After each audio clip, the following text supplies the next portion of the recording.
Hey everybody, welcome to Don't Make Me Come Back There. We are a funny podcast about family. My name is Dustin Nickerson. I'm a stand-up comedian and the host of the aforementioned podcast. And alongside me on the due south wall of our state-of-the-art recording studio / our home bedroom is my lovely wife, the co-host of this podcast, CFO, general meanie, but also great gal, Melissa Nickerson. Hey there. Welcome everybody. Mel and I are back. We're at home. We're back. It's a Tuesday. I got home yesterday. We hiked. We fought. We watched TikTok. And now we're recording a podcast with you. 500 tasks. We did at with least our 500. 3 children. We did 500 before we got to the next 500. Mm-hmm. And you know what? I would do 500 tasks for you, and I would do 500 more. Just to be the man who would do 1,000 tasks for you. Thanks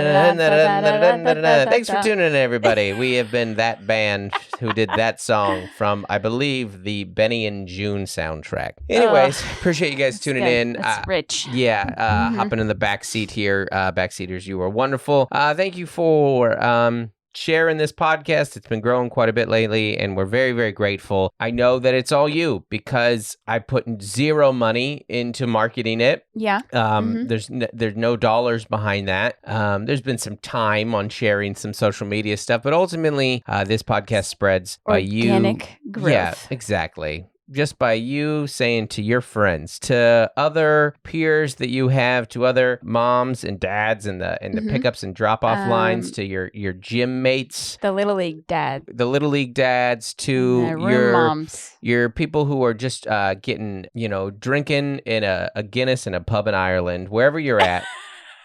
That's on my mind because we're going to Europa. We're going to Europe in April. We are. And I was texting Tomlinson, and we're like talking about travel day, and I was like, all right, so we can get tea and crumpets in London, and then later that night have a Guinness in a pub in Ireland. Look at me trying to blend in with whatever I've heard in movies. That's about as much that we have time for. Yeah. If we get both of those accomplished amidst all the shows and travel, it'll be good. That'll be good. Yeah. No, and that's about as high as my expectations are as far as... if we see the palace, and if we see old Big Ben and we see some things. Yeah. Listen, it's not like England is known for their food. No. And so we're not foodies. No, and we have that English restaurant in Little Italy that we've never gone to. Oh, yeah, that's hilarious. So, if we really wanted some cuisine. Yeah, do I think I'm going to have more to do there than I had in my review of St. Louis? Yes. But that's no knock to St. Louis. That's right. I actually probably find myself more excited about Ireland only because I've been watching Peaky Blinders, and that is an Irish mob show, and that is my preparation. I'm watching it because, listen, I love that actor, Cillian Murphy, the Scarecrow guy who's at Scarecrow, Batman, and Inception, and all that. Creepy. He's unbelievable, and he's so creepy. good. And I had seen clips of this. I was like, all right, I want to see the show. I'm watching it in part because I'm trying to on the road a little bit, hey, just don't you don't always have to do a thing. You can always have to work and write. You could just be entertained for an hour, and also I want to be a mental break. Yeah, and also I'm doing that, and also because I want to be able to make a joke about it when I go to Ireland. So ultimately, I'm doing it so that it's all bits. So wait, just like our fight last night over a bit. Do everything to write a joke about it? Answer is yes. Sabotage a lot of good, genuine moments. That's not true. No, I know. But they're never not thinking about it. That would be weird if you weren't. Yeah, that is true. You go, is this going to end up on stage or not? Is this stage worthy? And then a lot of times you'll catch me thinking about it, and you're like, no, put it down. Like telling a dog to drop it. Drop it. So anyways, thanks for tuning in. Thanks for the reviews. Thanks for sharing. And thanks for caring. as well. Today, we've got a couple things. We're going to do a weekend recap. We have a kid who's in driver's ed right now that we're going to talk about. I've got a Lyft driver to tell you about. We're going to talk about how particularly hard 7th grade is, how it's the meanest of years. And then we've got some more emails about pets in there. You know, if you guys aren't familiar with Patreon, this is a good time to get familiar with Patreon, because Patreon is a way that you can give a little more of the podcast and get a little more of the podcast. We have things like discounts on merch, meet and greets at shows, which I have a lot of tour dates coming up. And also this Sunday, Melissa, we have... That's right. We've got our Patreon Zoom That's hang. Right. That's right, Dustin. Yeah, you really game showed it there. That's right, Dustin. The all expense paid, whatever, you know. The dryer set. Yes. Washer dryer set. The Zoom hang is at 4 Pacific time. Sorry. I got specific. Yeah. It's going to be a great time, as it always is. Sorry, a pitch. I'm lost. Okay. What a pitch. Let me do a 30-second Patreon plug, right? Great. Here you go. So, we have this community online. Yes, I said community. It's just so important to have community in life. And even if it's just digital. I think, like... We hold each other accountable. Triggered. We talk about their pets and their likes and dislikes. It's fun. It's a Zoom hang with friends, everybody. Exactly. Mel, I'll tell Mel to plan some questions. She never does. What?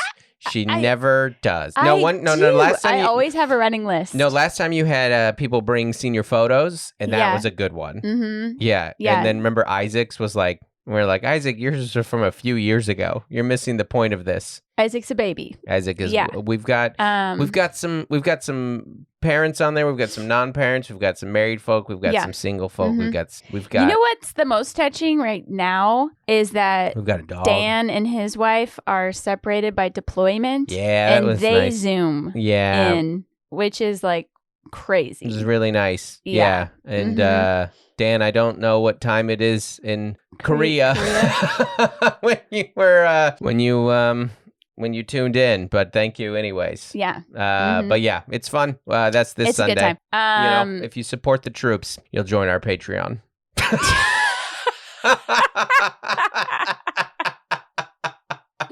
I couldn't even straight face it myself.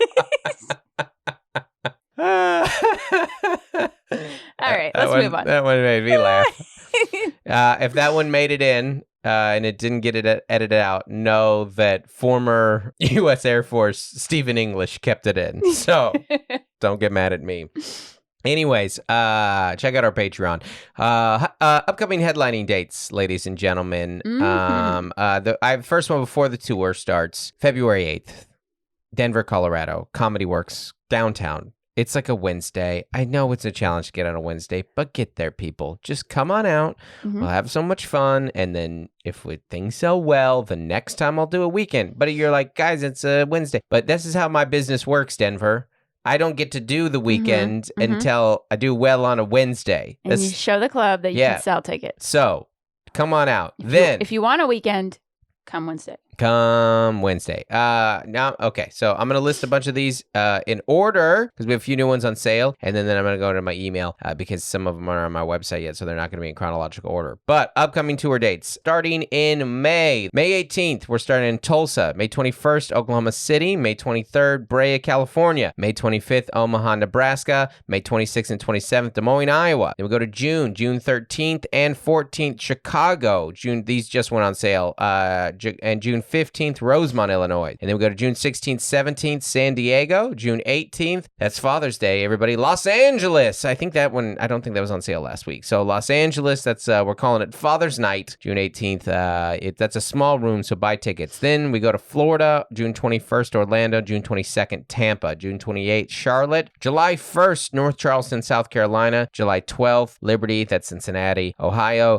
July 13th, Columbus, Ohio. July 28th, Atlanta, and August 25th, this just went on sale as well, Minneapolis, Minnesota. That's the same venue as last time, but we're in the big room this time. These are, I just got the links to these, so they're not on my website yet. Let me click on them real quick. This is anticipation. 3 new shows, Three new shows. August 24th. Milwaukee at the Improv there. This one is the full weekend, July 14th and 15th and 16th. Is going to be Pittsburgh at the Improv there, and then June 29th, going back to Raleigh at the Raleigh Improv there. So there you go, all on sale. That's some more coming. That's close to it. There's not much more coming. I think there's a Houston coming. We're working on some Texas dates, but those are probably going to be in the fall. What about Tacoma? Oh yeah, Tacoma. I forgot about Tacoma. Oh, and Nashville. Tacoma's coming on. Nashville's coming on. I think there's an Alabama. It's happening, guys. The tour's happening.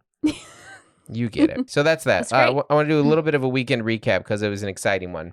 It wasn't even a weekend recap. I would say it was more than a weekend. Well, it was 5 days, which Melissa will call a week and a half, and I'll call a weekend. If you want to know what was... Okay, so you sent me that article after your therapy session that was about... explain it to me again. Cognitive distortions. Yeah. And they say that there are 3 categories for how people react to situations, right? Or that are incorrect. Minimizing, maximizing, and catastrophizing. That's what they're saying. So there are 3. Did they deem them as everyone falls into these categories, or these are 3 unhealthy ways to respond to things going on in your life? It's just normal to go one of those ways. Right. It's normal to have thoughts that don't match facts. Yeah, I mean, as we have heard before in a session, and we say a lot, is that a fact or is that a feeling? A minimizing, a maximizing, or a catastrophizing, I would most likely say is a feeling, right? Because I agree with you. I don't think that if you're having a fight with a loved one and you said, is that a factor of feeling? I would never. If you told me, is that a factor of feeling, in a dismissive way? Yeah. Then my feelings just 100% increase. Yeah. Yeah. Yeah, that's a thing that we'll say to our daughter. But yeah, our fight last night that we had was based on that, of just you saying a thing and me going, it's not that bad, which I do believe that it's not as bad as you're reacting. However, A, that doesn't need to be said, and B, probably more importantly, in the moment it doesn't help. And C, to eventually you kind of agree with yourself, but the point is I have a very strong reaction, emotion, visceral knee jerk to what's happening right now, and logical perspective or whatever is that's not gonna help. That doesn't change the way that I feel right now, and it feels dismissive when somebody says that. Well, I think we both have knee jerk reactions to that, and so if you're on the left and I'm on the right, and then we're both gonna go further in our corners or whatever. I mean, you can't, in a relationship as an adult, you can't do the equivalent of telling your kids, you're well, there are people in China that don't have food, and you're what? Well, you can't, what I mean? You can't try and give them perspective. You can't try and be it could be worse than you have it right now, because again, that feels very minimizing. So pain is pain, but it was a solid 10 minutes. It was a quick one. I also just think you have to go hey, X is hard. Yeah. That's all. You know? Yeah. Or it's A through Z is hard. Right. Right. A through E is hard for you, and then F through Z is hard for me. Right. Well, and I think a lot of general, because I think when you are upset and angry about something, you tend to make very overarching statements, not about that issue, but about your life in general and life in general. And then I take that as apparently everything that we do in our whole family, you're unhappy with. Right. Which is a bummer to hear. Yeah. Yeah, I get that. It's just not ideal. And I know that's not how you actually feel, but it is how you feel in the moment, Yeah.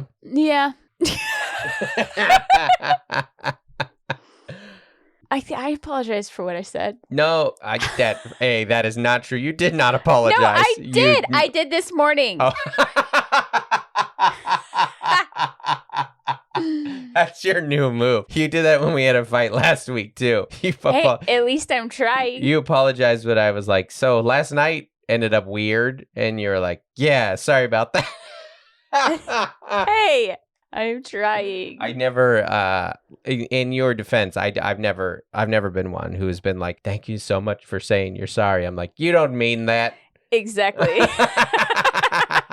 I don't have a track record of always taking the apology. These are very low stakes fights. Both of these ones that we're talking about, actually. Well, one of them was resulted in some very external hard day stuff that came from other things, and then just by the end of the night we just had stressful days. And then this one was re-entry day after being gone a while, which is always a tough day. It really was the mouth sore that Claire has. That was the tipping point, the last fire that we couldn't quite put out, right? And the anticipation of all the appointments I have to do this week, that I was like, oh no. Yeah, that was like, because I didn't know, I thought that was resolved last week, and then it came back up right on Monday night, and I was like, and it was late, and I was like, that's if you had all the fires, but then you add one new one, and you're like, oh no. It's the gaffing bit. What's it like to have 5 kids? Imagine you're drowning and someone hands you a baby. Yeah. You go like, I'm already underwater here. I can't do one more thing. So I get that. Yeah, I get. But the reentry stuff is hard. I had a friend. Everything. Yeah, I had a friend text me this week who she just got a travel for work job. And she texted me. She's like, I'm listening to your book right now. The book's called How to Be Married to Melissa. Available wherever you buy books. And she said the thing about traveling is not a problem. Traveling reveals the problems that were already there. And she's like, that meant a lot to me. And, thanks for saying that. It's very similar to re-entry. You're like, the travel is not the issue. I mean, the travel is clunky. It heightens the issues. Yeah. And it reveals, you're like, oh, we haven't dealt with that yet. That's not a resolved issue. Yeah. Also, it's just constant strain. Yeah. Much like many work and careers. Right. Right. And this will segue nicely. I was talking to Tay about this weekend. Parents, comedians have the starkest, contrast of lives than non-parent comedians. Our lives outside of comedy look so much different than the person without kids' life. That's what I told Taylor. I go, Taylor, I live in domestic. I live in 2 separate worlds. I bounce in between these things. I really do. It feels like alternate realities that I go in between. Because they're so different. And so when I talk to single comedians or comedians without kids and they tell me about their weeks, that's where our lives are different, or what we do in that time. I actually think that's true for a lot of parents, certainly during the pandemic, but just always. Yeah, that's true. You show up to the water cooler Monday morning and they're like, yeah, we had a barbecue, we saw a band, we just spent the day at the beach, or... Yeah, we did some meal prep. Yeah, you're right. You're right. And then you're like, I was at a soccer tournament for 3 days. You're right. You're 100% right. I would have loved to have gone grocery shopping. That's not a comedian, non-comedian thing. That is a parent, non-parent thing. The difference is I'm in a world with a lot of non-parent. I'm in an industry that having kids, particularly having older kids right now, is pretty rare. Yeah, when being involved in their life. Yeah, when you said comics that were parents, I think of Dusty Slay, who has one baby. Eliza. Yeah, one baby. Kids. Yeah. Young kids. And that's actually, I think, just in the entertainment industry in general, you have to wait to have kids. Yeah. To make it. Yeah. I'm excited to go. In March, I'm doing both Tom Papa's podcast and Bert's podcast. And I'm excited Tom is Tom and Fortunes. And I'm excited to just talk like a dad and be like, do you feel this too? Because it feels like this last weekend, granted, Tay sold all those tickets, but I was on that stage, and out signing books and people taking pictures with you. And we did the Chicago Theater and the Orpheum. I mean, these are legendary, iconic venues. Insane. Yeah. Of these lights and these stages and these rooms. There was I on the last show, I walked to the Chicago Theater downtown. It's out of a movie, you go. And so many famous artists have filmed on that stage and performed. Oh yeah, you walk by and they're like, oh, that's Ringo's picture. That's one of my favorite things is a lot of people sign their name. I didn't. A lot of people had signed their names, and then some people had done little drawings. Prince had a whole door. Wow. Prince had a purple door. It was the most fun. It was the most Prince, and that was in Chicago. Minneapolis, sure, that's his city, but yeah, there's a real stark contrast to the lives that we live. But that being said, like those Chicago, Minneapolis shows, like I called Tay, I was like, that's like the most fun tour weekend I've ever had. You know, like it was incredible. Big cities, great comedy city. Chicago's my favorite city to do comedy in because I always tell them, like, you are Midwest nice mixed with big city a-hole. And that's what I like. And that makes for good comedy. That's the best comedy, especially for me, you know, because that's kind of who I am. Like, you know, like Taylor always says that, like, clean and mean. Yeah. There's some bite there. So, you know what it is? The contrast is the comedian that still feels similar to me is the comedian with a day job. I relate more to the comedian with the day job than I do the full-time comedian without kids. Yeah. Because I understand how they have to compartmentalize two parts of their lives. That they have a world that does not care about their other world. Sure. At all. Yeah, no. We're just like we're just another mom and dad in the pickup line at church, going to CVS last night to get Oragel because our daughter has a canker sore or cold sore, whatever it's called. Yeah. You know, so it is a stark contrast. I agree with you. It's not hard, and so I'm not looking for pity in it. It's not that. It is, I am trying to communicate it more to the people in my life that don't have kids. I'm trying to like... it's hard, but you signed up for it.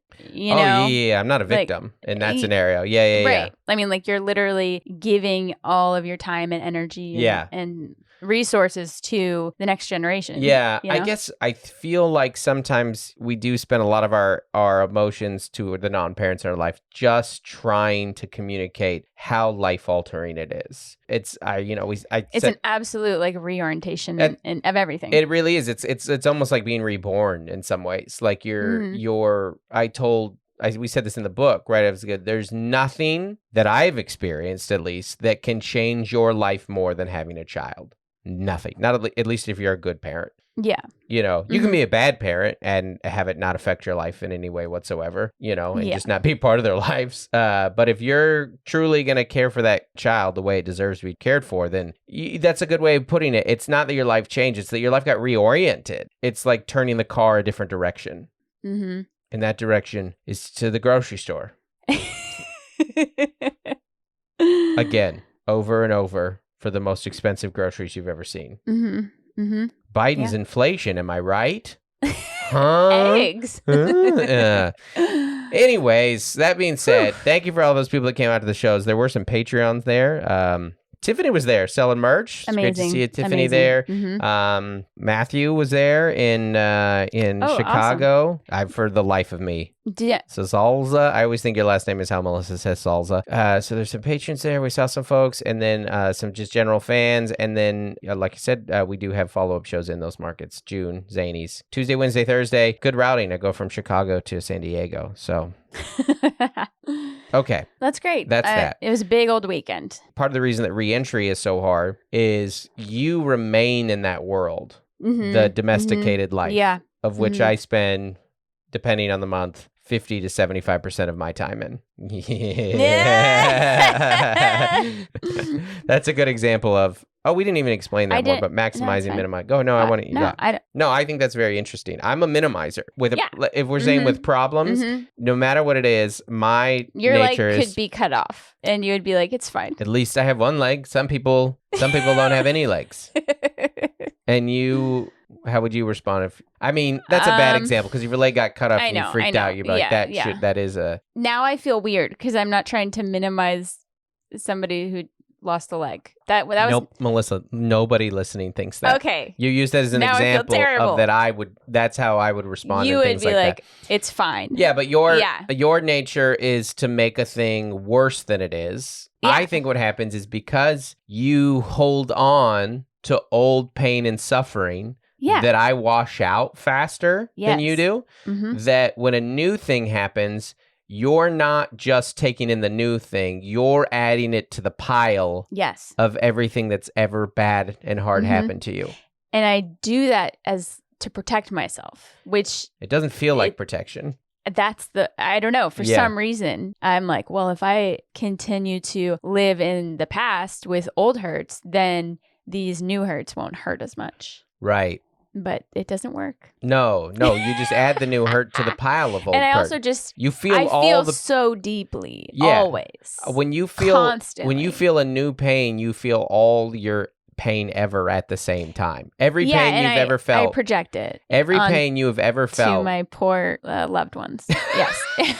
No, I do think that every time you feel pain, you feel every pain you've ever felt. They all come up. Claire has a cavity, and you're like, we lost that house in 2007.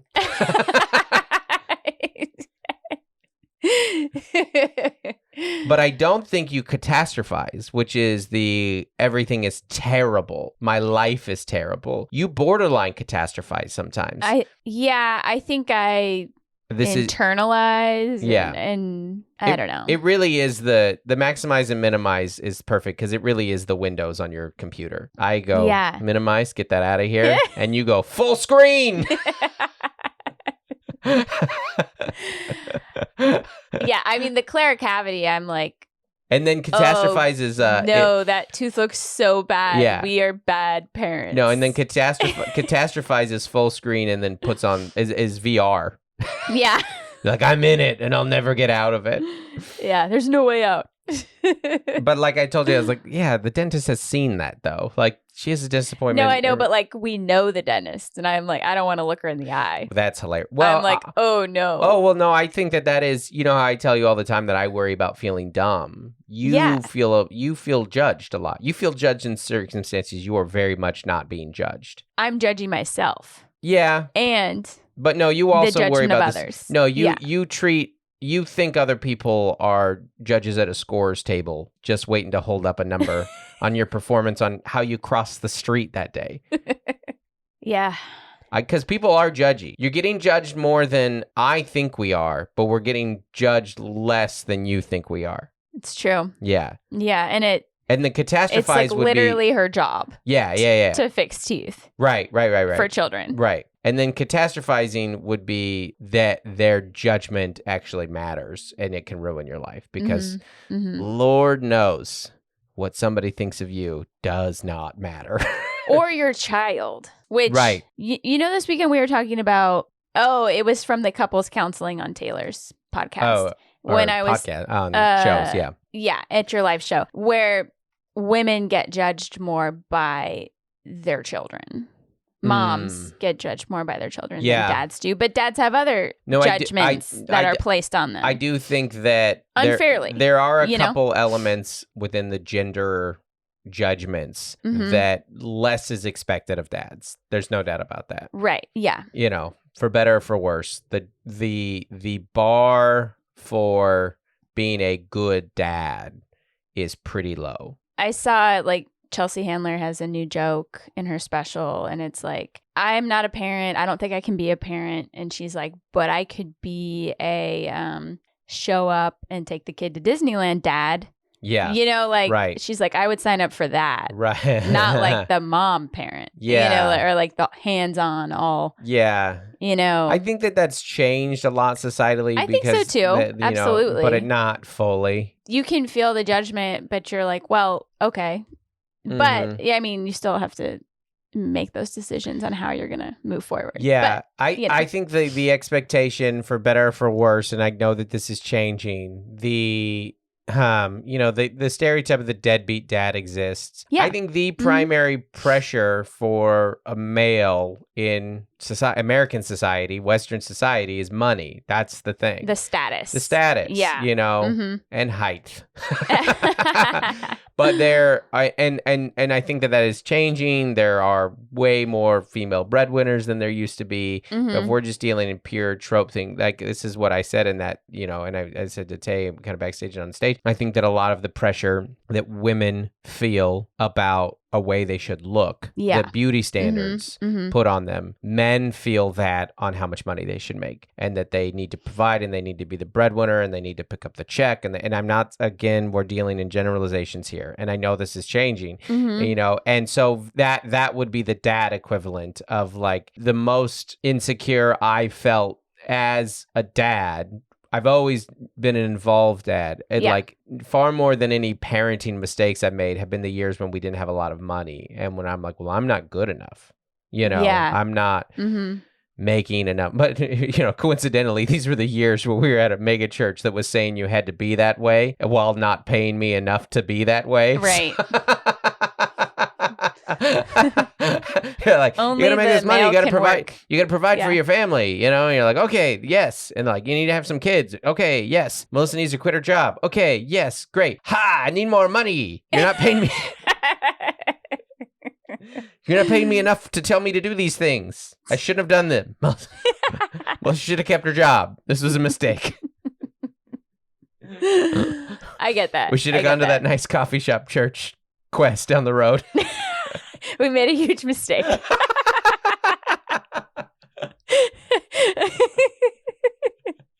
Eugene's so nice. He's in that building now.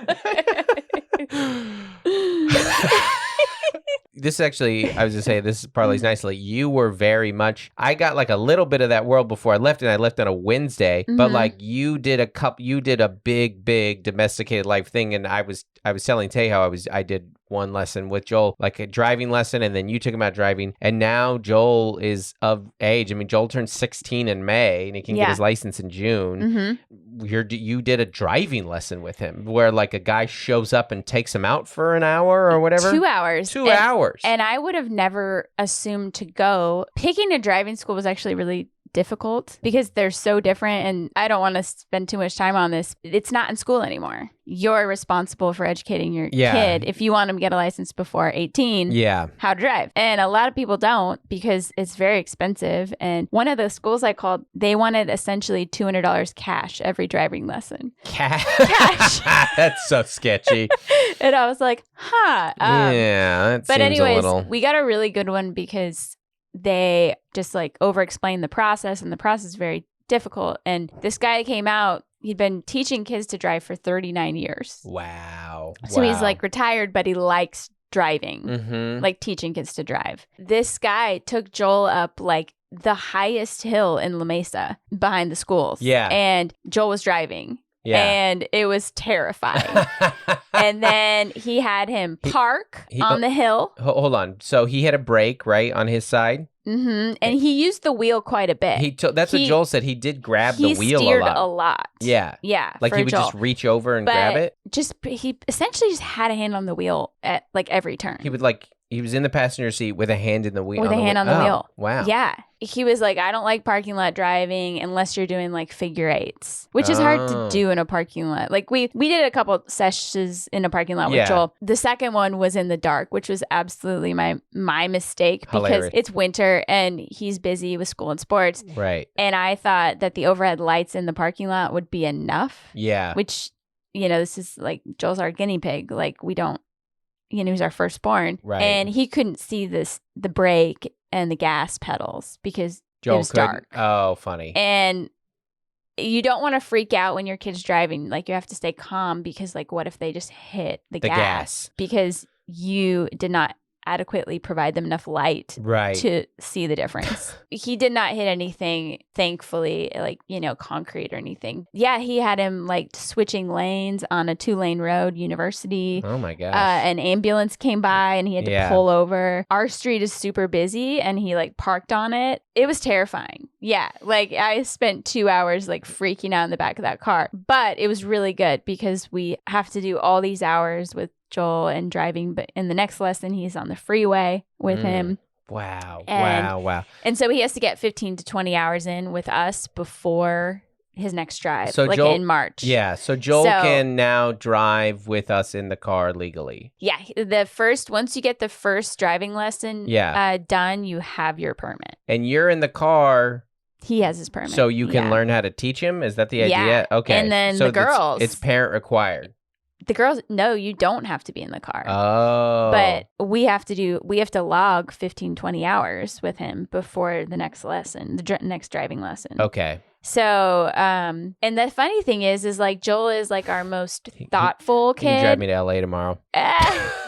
He's like our most, like he shows restraint and he's our most careful kid before he acts. Yeah, he's probably the one that doesn't have ADD, Exactly. Yeah. Yeah. And so the idea that the girls behind him like are gonna have to do this too is It's too much. Yeah, I'll never let him drive. The funniest thing was, so the rear view mirror was broken. And he's like, a kid broke it earlier today. I haven't got it replaced yet. He was like, hilarious. But like, we'll just work with it if that's okay with you. And I was like, yeah, that okay. seems pretty pivotal. But then Joel didn't know what the rear view mirror was for. And the instructor hilarious. asked him, and Joel said, like, isn't it just to like check how you're looking in the mirror? He was serious. He did not say that seriously. And then he took 2 hands off the wheel quite a bit to run his hands through his hair. And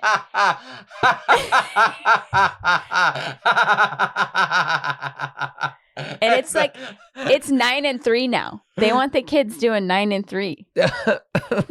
And he's like, put your hands on the wheel. 2 hands on the wheel. He kept saying that to Joel when he was running his hands through. Because he's very relaxed. Like, if you take him to the mall, he's just like yawning and, I guess I'll get those shoes. You're like, well, do you want them or not? Do you want them or not? Yeah. They're expensive. So he's very casual. He's a very casual driver. Oh, and we're like, 2 hands on the wheel. You're like, this is not a casual thing.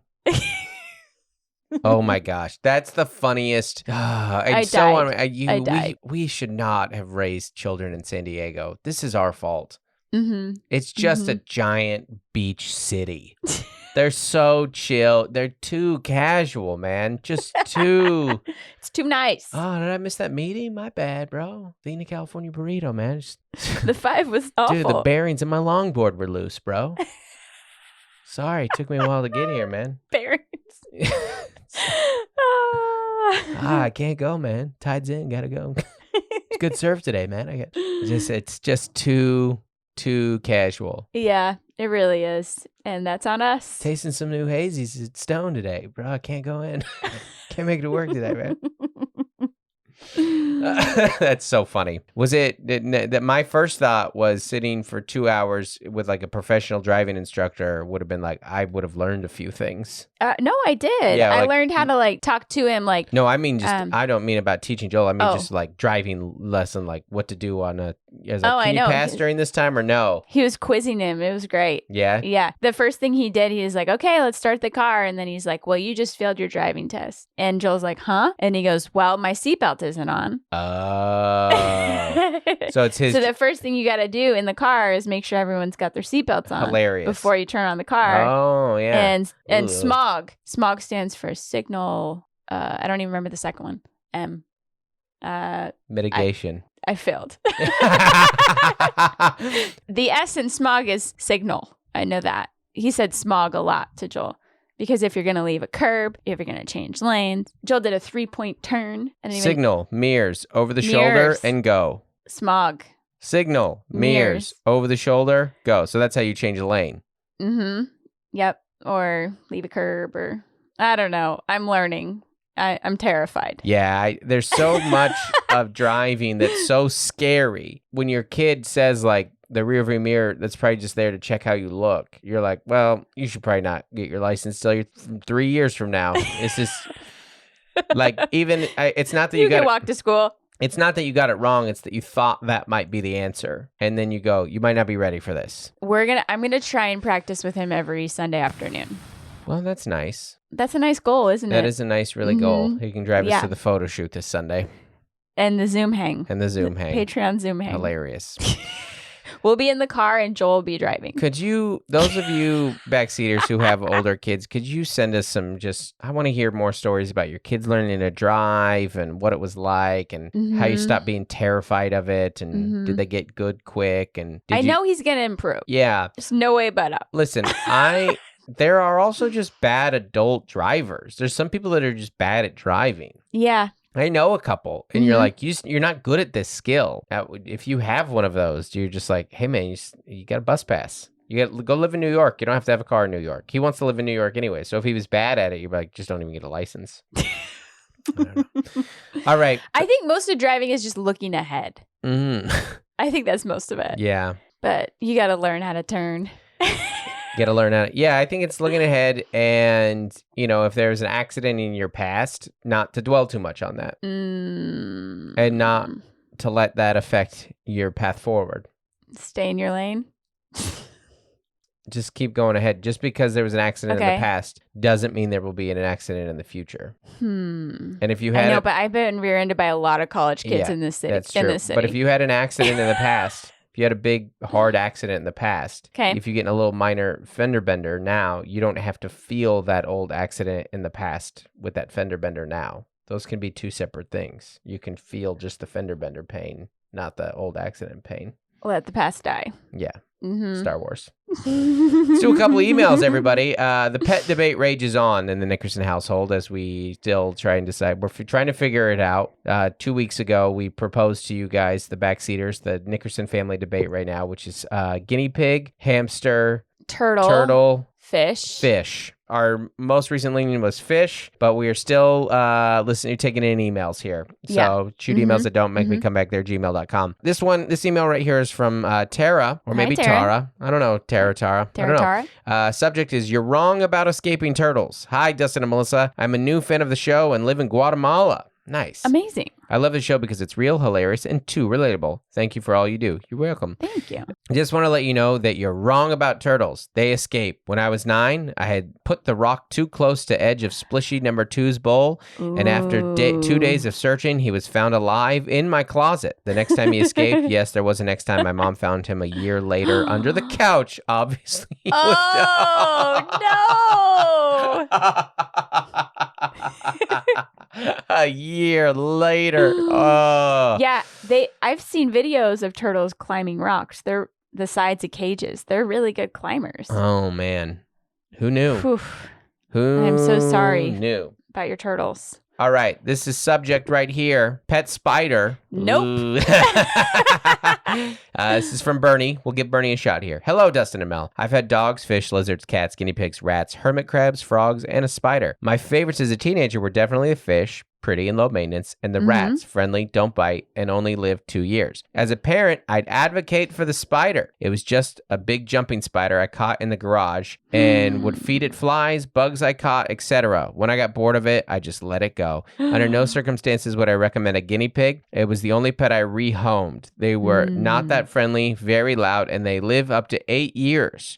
Just remember to check for a short lifespan or be prepared to be stuck with that pet in the long run. Good luck, Bernie. Bernie, this is very valuable information. The answer is no. I will not get a spider. I cringe at the thoughts of them. So here we go. I can't believe he was catching the bait or this himself. That's amazing. Yeah. It's man. It's spectacular. Yeah. Let's do one more here. This is an ER story. So back before we were doing pet stories, people were sending us ER stories, and I wanted to read this one here. This was from Rita. Rita actually submitted this through the website. All right. But now it's I forwarded it to you. dontmakemecomebackthere@gmail.com. She says, I may be a little late for an ER story, but you might enjoy this one. Here we go. My ER story takes place about 10 years ago when our youngest child was 5 years old. We'd attended a Saturday evening church service and went out for pizza with friends afterwards. When we got home, it was time to put the kids to bed, and that's when our youngest son started complaining that his tummy hurt. I encouraged him to just get ready for bed and, quote, sleep it off. He would surely feel better in the morning. However, by the time I got the older 2 kids in bed, I went to the kitchen to find my youngest curled in the fetal position, crying in pain, sweating profusely, and vomiting. Ooh. I cleaned him up, but every time I suggested that he try to uncurl from the fetal position, he would scream out in pain. I called my friend who was an ER nurse at the time, and she confirmed our concern that this might be an appendicitis. She offered to come stay with our older 2 kids while we took our son to the hospital. Our son had a painful ride to the hospital in his car seat, and continued sweating and vomiting. Oh my gosh. We arrived at the ER and looked around the waiting room. Did we sit next to the man holding a blood-soaked bath towel to his head? You love the ER stories. Or the woman who sounds like she might cough up an internal organ. Thankfully, the triage nurse took one look at our son and quickly brought us back to a room. She told us he looked like classic appendicitis and that he would likely be prepped for surgery soon. However, they needed to run a couple tests first. They did a blood draw and sent us down the hall for an ultrasound. The whole time our son was still whimpering in pain, curled in the fetal position, sweating, and cradling his vomit bag.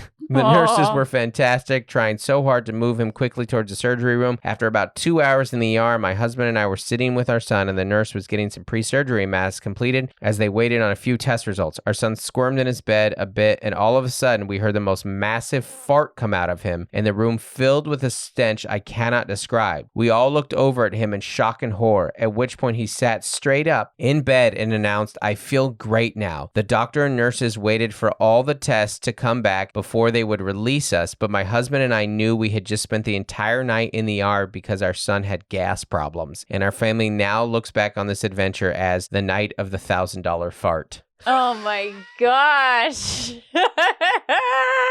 The vomiting and the fetal position. I mean, there's still an issue there. There's still an issue at hand that you can be in that much pain and vomiting and sweating over a fart. There's still something wrong. That's an incredible story. I'm so sorry. Oh, wow. What a relief. Am I right? Yeah. Ayo. All right, everybody. Thanks so much for tuning into the pod. We really appreciate you guys. All right. Thanks. Bye. Hey, everybody. Thanks for listening. Want to give a special shout out to our As Essential as Oils patrons. That's our $25 a month and up level of patron. So, Rachel Wilson, Trey Turner, Nathan and Jennifer Merritt, Adam Bush, Jennifer Ashley Downs, Juliana Smith, Jordan Cohen, Co to Grow, Courtney Eveling, Lori Amos, Dave Cox, Isaac Terron, Farah Journey, Bonnie Galiendo, Carrie Teague, Avril Griffiths, Jessica Sewell, Rachel Kennedy, Damarius Diaz-Stevens, Nicole Carraz, and Tiffany Payne. Thank you so much for your support.